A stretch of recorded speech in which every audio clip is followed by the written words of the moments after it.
college person long ago.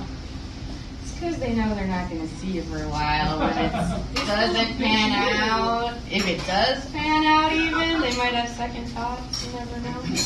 And I also used to say I like all music except country before I got divorced. Now I get it. I'm there with them. I'm like feeling it. I'm telling you, I got back from California. You'll hear more about that. Got back to Jersey, and I was like, this stuff makes sense now. Sad but true. So it might be a little surprising for you, but I'm a kind of unconventional, weird Gen X Jersey girl.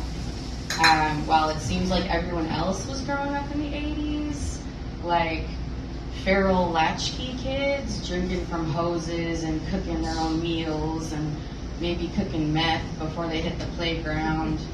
I was like not coming home when the streetlights were on because I wasn't allowed more than 100 feet from my driveway. I had like my mom was a helicopter mom before it was, it's not cool now, before it was like a thing. Yeah, she was a really weird mix of like a conservative and a hippie all rolled up in one. She homeschooled us, but that's because she heard about it from Focus on the Family. But we were vegetarian before that was cool too. It was just another way we were weird. So my idea back then, my sheltered life, my idea of fun was like filling my book at the library and getting my next Columbia House delivery. Those was wild stuff. New music. But I had friends, I had a few neighborhood friends, like a few over the years as a homeschool kid, that kind of made me feel like I was normal. Like one would claim to have these superpowers.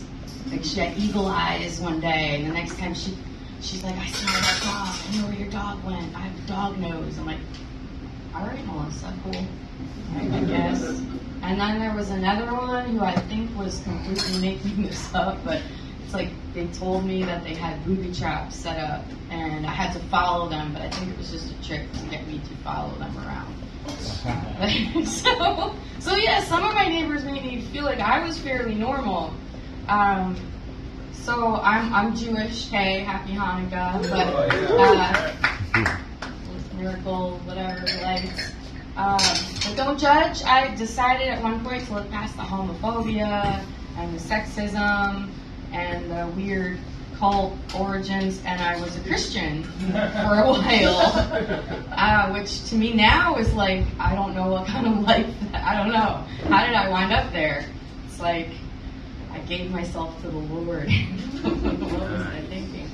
So the weird homeschool girl wound up becoming a sober, born-again, Jewish, Christian, public school teacher in New York. Like, I was lost. And it's, actually, I'm a rebel because I was homeschooled, so my mom kept me out of school, and I chose a career that just I'd never leave school. And I learned a lot. I learned that in my 20s, it's hard to undo certain things, like deciding to move across the country to meet someone I met from MySpace. might surprise you. I was old enough to be on MySpace, but I should have really known something was up when I got a gift from his parents, and it was a used Volvo, and his mom pulled me aside to say, "It's in your name, but please don't drive away."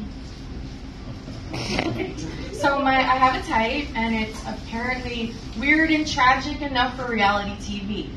So this was my hymn, my disastrous hymn. As I learned his story, I guess I was like, sign me up.